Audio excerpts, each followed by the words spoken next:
When a $400 million shipping empire is carved up, the vultures don't just circle, they feast.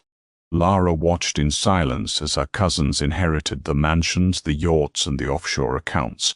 They laughed when she was handed nothing but a rusted brass key and a deed to a toxic wasteland. But they were fools. They took the money, but Lara was about to inherit the one thing that controls it all: absolute power. The rain over Boston felt less like a weather event and more like a judgment. It lashed against the stained glass windows of the Trinity Church as the pallbearers carried Arthur Sullivan's mahogany casket down the aisle. Arthur had been a titan of industry, a man who built Sullivan Logistics from a single rusted barge into a global shipping and real estate conglomerate. He was a ruthless businessman, a cold father, and an absolute mystery of a grandfather. Sitting in the third row, dressed in a modest black wool coat she had bought off the rack 5 years ago, was Lara Hensley. She was the outcast. Lara's mother, Arthur's youngest daughter, had been disowned 30 years prior for refusing an arranged corporate marriage, choosing instead to marry a public school teacher. While Lara's cousins grew up in private boarding schools and summered in the Hamptons, Lara grew up clipping coupons and eventually became a senior archivist at a local historical society. In the front row, radiating an almost visible aura of impatience, sat the heirs apparent. There was Richard Sullivan, Arthur's eldest grandson and the acting co of the company. Richard wore a bespoke Italian suit that probably cost more than Lara's car. Beside him was his sister, Victoria Sullivan Cross, a ruthless socialite whose philanthropy was merely a tax-deductible cover for aggressive real estate acquisitions. They didn't shed a single tear. They were just waiting for the dirt to hit the coffin so the vault could open. The real drama began 3 hours later at the offices of Gable and Associates, a high-rise law firm overlooking the Boston Harbor. The conference room smelled of old money, leather, and expensive espresso. Montgomery Gable, a lawyer who had served Arthur for 4 decades, sat at the head of a massive oak table. He looked exhausted. "Let us proceed," Montgomery said, his voice dry as dust, breaking the tense silence. He broke the wax seal on a thick manila envelope. The reading of Arthur Sullivan's will was a master class in wealth distribution. Richard was immediately granted 70% voting control of Sullivan Logistics, along with the executive estates in Connecticut. He smirked, leaning back in his chair, a king finally crowned. Victoria was handed the entire commercial real estate portfolio, encompassing prime skyscrapers in Manhattan and Chicago, plus the sprawling family compound in Newport, Rhode Island. She offered a tight, victorious smile, already calculating the liquidation value of the less profitable properties. Uncle Theodore, Arthur's only surviving son, received the liquid assets over $80 million in trust funds and diversified stock portfolios. Hundreds of millions of dollars were passed across the table in mere minutes. The Sullivan empire had been neatly divided among the wolves. Lara sat quietly at the far end of the table, expecting nothing. She was only there because Montgomery Gable had explicitly demanded her presence, stating it was legally required by Arthur's final addendum. Montgomery cleared his throat, looking down at the last page of the document. He paused, his eyes flickering toward Lara with an unreadable expression. And finally, "To my granddaughter, Lara Hensley," Montgomery read, the room suddenly dropping in temperature. Richard let out a quiet scoff. Victoria rolled her eyes. "To Lara," Montgomery continued, his voice steadying, "I leave the entirety of the holding entity known as Apex Holdings, LLC. This includes the physical assets located in Washoe County, Nevada, and the contents of Safety Deposit Box 402 at the First Mercantile Bank of Boston." Richard burst into laughter. He couldn't help himself. "Apex Holdings? Are you kidding me?" Victoria leaned over, her voice dripping with condescension. "Oh, Lara, sweetheart, Grandpa left you the family dumb." Lara looked at Montgomery, confused. "I don't understand. What is Apex Holdings?" "Not. Ha. All rule." Montgomery slid a small flat box and a worn legal folder across the long table. "It is a defunct subsidiary, Miss Hensley. The primary asset is a 50-acre plot of land in the Nevada desert, formerly known as the Black Creek Quarry. It was shut down 20 years ago due to severe environmental contamination. The EPA flagged it. It has no commercial value, and honestly, it carries a heavy tax burden and liability. Richard leaned forward, resting his elbows on the table. He left you a toxic waste dump, Lara. It's fitting, really. The black sheep gets the Black Creek. If you want, I can have my lawyers take it off your hands for $1 so you don't go bankrupt paying the property taxes on dirt. Lara ignored him.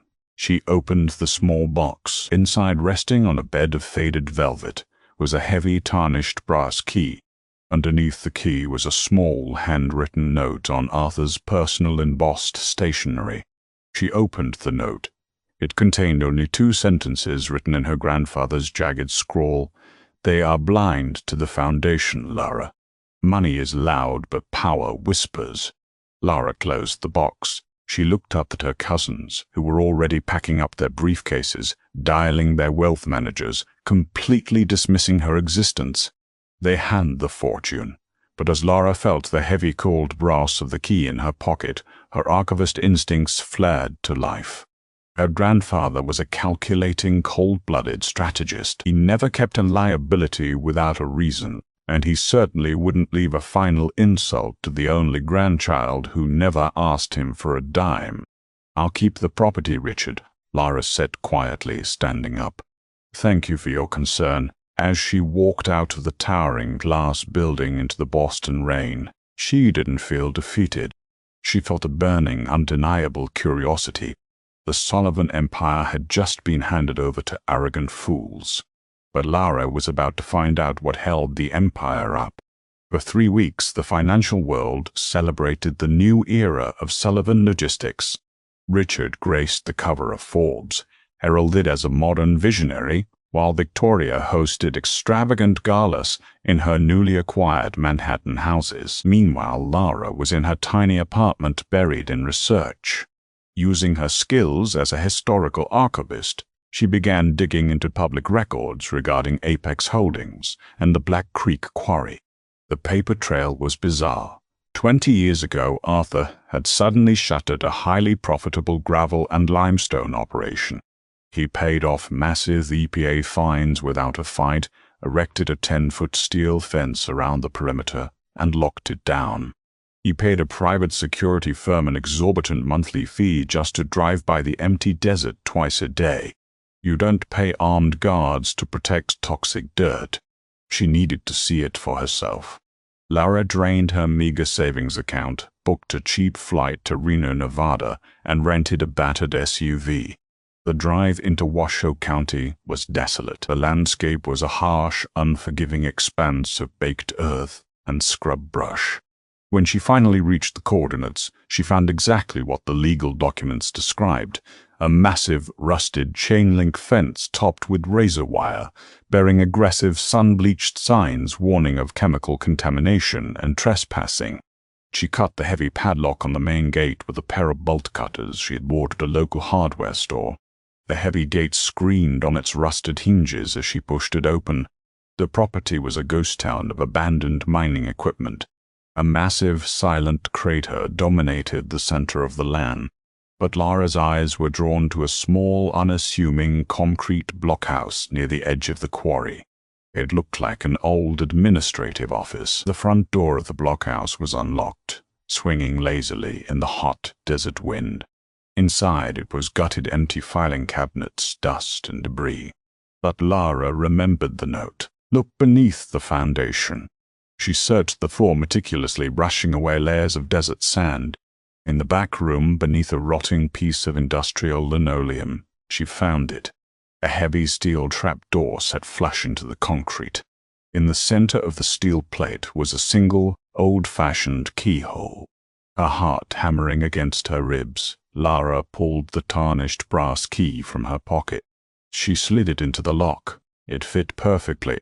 With a heavy clack, the mechanism disengaged. Lara gripped the rusted handle and pulled with all her strength. The heavy door groaned open, revealing a staircase descending into darkness. A panel of switches sat on the wall just inside. She flipped the main breaker. To her absolute shock, a low hum vibrated through the floorboards, and a row of fluorescent lights flickered to life, illuminating the stairs. The property wasn't dead. It was connected to an independent underground generator system.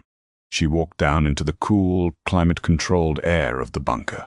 When she reached the bottom, Lara gasped. This wasn't a mine shaft. It was a state-of-the-art secure vault. The walls were lined with heavy fireproof filing cabinets, server racks humming quietly, and a large metal desk in the center. Arthur Sullivan hadn't left her a toxic dump. He had left her his brain. He had left her his secrets. Lara spent the next 4 days in that underground vault, sleeping on a cot she bought in town, eating canned soup, and reading.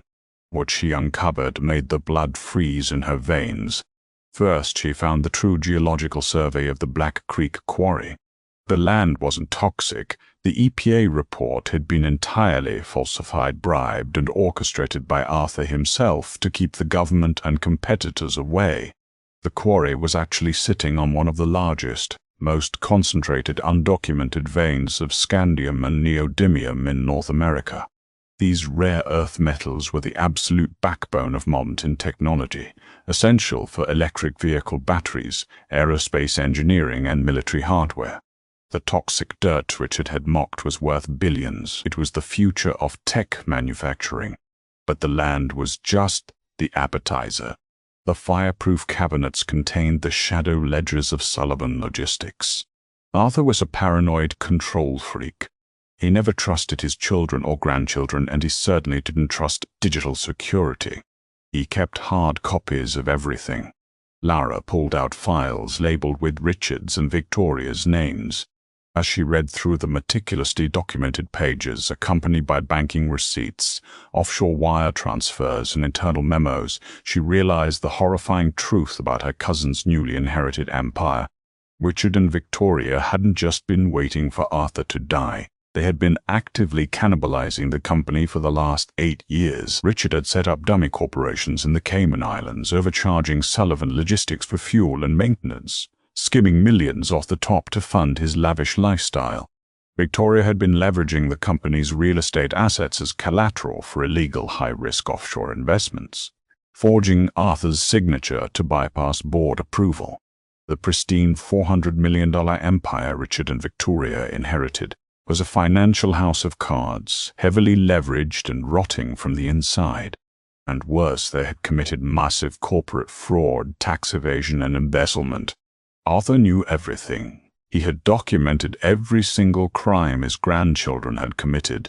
He knew that if he exposed them while he was alive, the scandal would destroy the company he built. So, he laid a trap.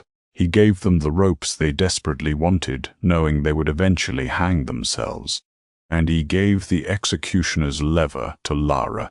Lara sat back in a metal chair in the dead silence of the Nevada vault. A slow, cold realization washed over her. Her cousins thought they had won. They were currently sitting in corner offices looking down at the world, completely unaware that the quiet, dismissed archivist cousin held the absolute power to tear their lives to the ground. She didn't just have undeniable proof that could send them both to federal prison for decades. She owned the land that would make her wealthier than they could ever dream. They took the fortune, but Lara now held the kill switch. She carefully packed the most damning ledgers and the true geological surveys into a waterproof duffel bag. It was time to head back to Boston. It was time to arrange a family meeting. 2 weeks later, the atmosphere in the executive boardroom of Sullivan Logistics was electric, with the kind of frantic energy that only massive sums of money can generate. Richard was at the head of the long, custom-cut obsidian table, flanked by 3 junior partners from Gable and Associates. He was in the middle of finalizing a hostile takeover of a smaller regional shipping line, a move designed to temporarily inject cash into his severely mismanaged ledgers. Victoria sat near the window, aggressively tapping her manicured nails against the glass. as she reviewed architectural renderings for a condo conversion in Chicago, a property she had illegally leveraged to the hilt. The heavy mahogany doors swung open. Montgomery Gable walked in, looking significantly older than he had at the will reading. He carried a leather briefcase clutched tightly to his chest. Behind him walked Lara. She was no longer the quiet, overlooked woman in the cheap wool coat. She wore a sharply tailored navy blue suit, her hair pulled back into a sleek, unforgiving knot. She carried the heavy, waterproof duffel bag she had brought back from the Nevada desert. Richard looked up, his fountain pen freezing over the merger documents. He let out an exasperated sigh. Lara, what on earth are you doing here? This is an executive-level meeting. Security was supposed to revoke your building access last week. I asked her to be here, Richard, Montgomery Gable said, his voice trembling slightly. He took a seat near the center of the table, avoiding eye contact with the newly minted CEO. Under Section 4 of your grandfather's bylaws, any majority shareholder of a holding subsidiary has the right to request an emergency summit. Victoria rolled her eyes, closing her iPad with a sharp snap. A holding subsidiary? You mean the toxic dirt pit? Lara, please, we are incredibly busy running a global enterprise. We don't have time to discuss whatever mutant lizards you found in Washoe County. Lara walked slowly to the opposite end of the table. She didn't sit. She unzipped the duffel bag and pulled out a thick, spiral-bound report, tossing it down the length of the obsidian glass. It slid smoothly, coming to a stop right in front of Richard. I didn't find mutants, Victoria, Lara said, her voice eerily calm, echoing the cold authority her grandfather used to wield. I found a geological survey, conducted by independent contractors and buried by Arthur 20 years ago. The EPA report citing chemical contamination was entirely fabricated. He paid a lobbying firm $3 million to push it through. Richard frowned, picking up the document. He flipped to the executive summary, his eyes skimming the text. Fabricated, why would he, He stopped. All the color instantly drained from his face. Scandium and neodymium, Lara stated, her voice slicing through the sudden silence of the room. The Black Creek Quarry sits directly on top of the largest unmined deposit of rare earth metals in North America. The estimated raw asset value, according to Arthur's conservative projections from a decade ago, is roughly $4.2 billion. Given today's tech and EV markets, it's likely double that. The junior lawyers froze. Victoria stood up, her chair scraping violently against the hardwood floor. Let me see that, Victoria demanded, snatching the report from her brother's limp hands. She read the figures, her mouth falling slightly open. The shock rapidly morphed into a predatory, desperate kind of greed. Richard cleared his throat, suddenly attempting to recover his composure. He straightened his tie, the arrogance flooding back into his posture. Well, this is a fascinating development. Obviously, this changes things. The property was severely undervalued at the time of the estate's dissolution. Clearly, Arthur was not in his right mind when he sectioned off this asset to a subsidiary. We will, of course, have Gable draft the paperwork to absorb Apex Holdings back into the parent company. Absorb? Lara asked, tilting her head. Yes, Lara, absorb, Richard said, using the patronizing tone he usually reserved for interns. You are an archivist at a local museum. You don't have the capital, the infrastructure, or the corporate acumen to run a multi-billion-dollar mining operation. The parent company will take over the land, establish the mining infrastructure, and we will grant you let's say a 2% royalty on net profits. That will keep you comfortable for the rest of your life. Victoria nodded enthusiastically, completely aligned with her brother for the first time in years. It's the only logical step, Lara.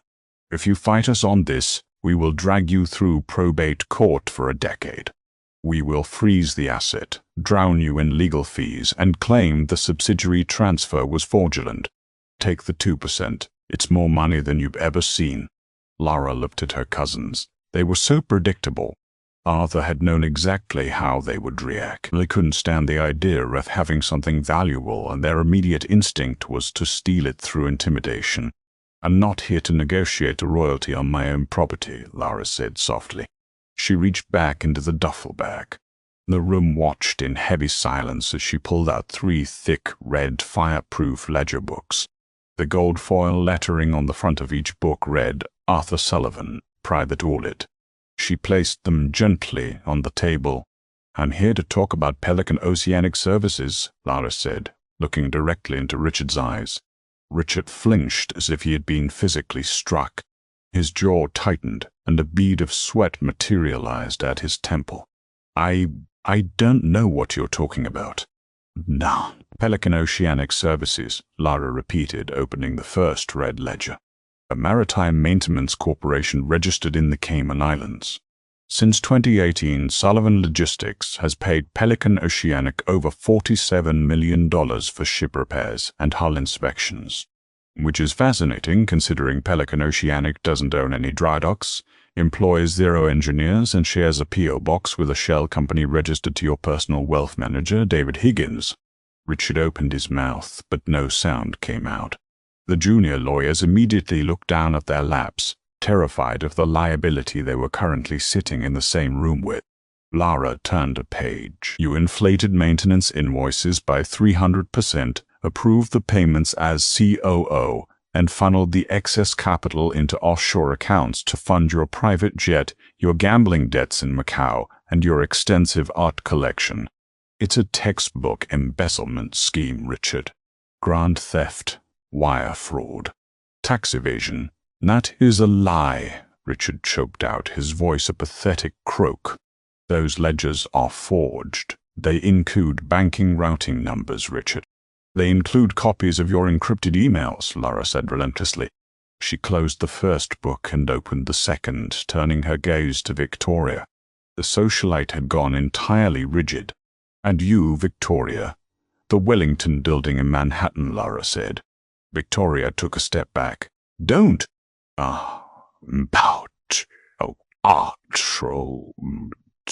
Bad.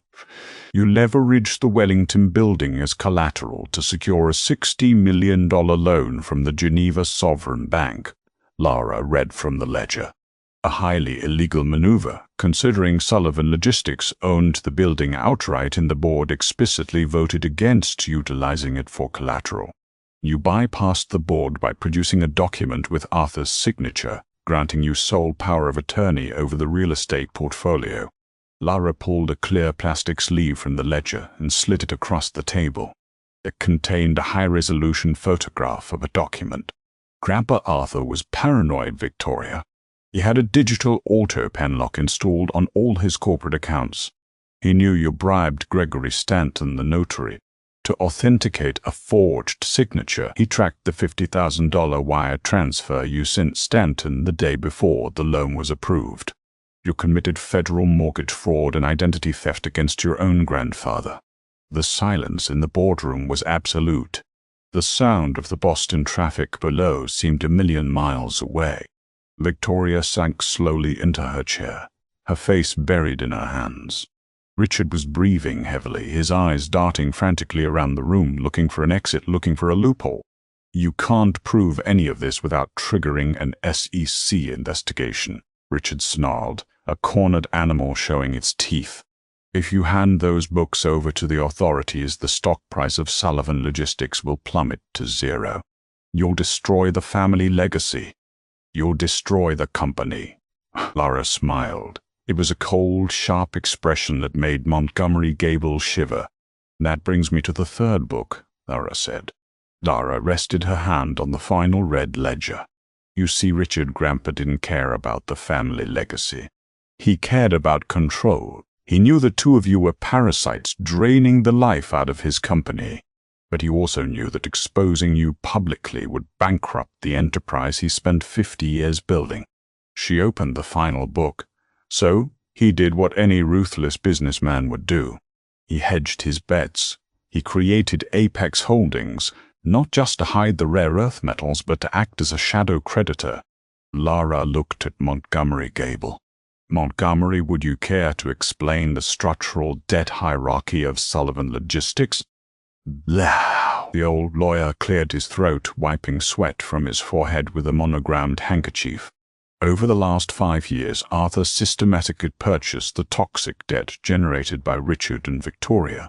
He did this quietly, through proxy buyers. Whenever Geneva Sovereign Bank or the Cayman lenders wanted to offload the high-risk loans Victoria and Richard were taking out, Arthur bought them, using Apex Holdings. Richard stood up, his knees shaking. "What are you saying?" "I'm saying," Lara replied, "that Apex Holdings is the primary lien holder on every single asset you currently possess.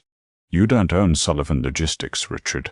You owe it to Apex, and because you are both currently in breach of contract due to gross financial malfeasance and fraud, Apex has the legal right to call in the debts immediately." Lara leaned forward, resting her knuckles on the obsidian table. She looked like a conqueror standing over a conquered city. "You took the money, Richard. You took the mentions, Victoria. You took the title of CEO and the magazine covers. But I hold the debt. I own the banks that own you. I hold the absolute power to liquidate your lives." Victoria began to cry. It wasn't a graceful cinematic tear. It was an ugly, gasping sob of pure terror. "Lara, please. We're family. We're your blood. Please don't send us to prison." Richard looked utterly broken. The bespoke Italian suit suddenly looked like a straitjacket. "What do you want, Lara? Name your price." "I don't want your money," Lara said, with quiet disgust. "Your money is dirty, leveraged, and stolen." She reached into her jacket pocket and pulled out 2 crisp, legally binding documents, sliding them down the table. "These are letters of immediate resignation and total equity forfeiture," Lara commanded. "You will both sign over your 70% voting control, all of your executive shares, and the deeds to every piece of commercial real estate to Apex Holdings. You will step down from the board today, citing personal health reasons." "If we sign these," Richard whispered, staring at the paper as if it were coated in poison, "we walk away with nothing." "You walk away with your trust funds from Uncle Theodore," Lara corrected him, "and more importantly, you walk away with your freedom. If you sign those papers, these red ledgers go back into my vault in Nevada, and the FBI never receives a phone call from me. If you refuse, or if you ever try to contact me or challenge this transition in court, I will personally drive these books to the Department of Justice." She looked at her watch. "You have 60 seconds. There was no deliberation. There was no negotiation. The realization of their absolute defeat hung heavily in the air. Richard picked up his expensive fountain pen with a trembling hand and signed his name. Victoria didn't even read the document. She just scrawled her signature, her tears staining the thick paper. Montgomery Gable stepped forward, silently collecting the documents and stamping them with his official seal. It was done. In less than 20 minutes, the greatest corporate coup in Boston's history had been executed flawlessly, without a single drop of blood spilled, by a woman they had treated like a ghost. Lara packed the red ledgers back into the waterproof duffel bag and zipped it shut. She hoisted the strap over her shoulder. "You can pack up your offices," Lara said, turning toward the door. "Security will escort you out of the building at 5 o'clock. She walked out of the boardroom, leaving the door wide open behind her.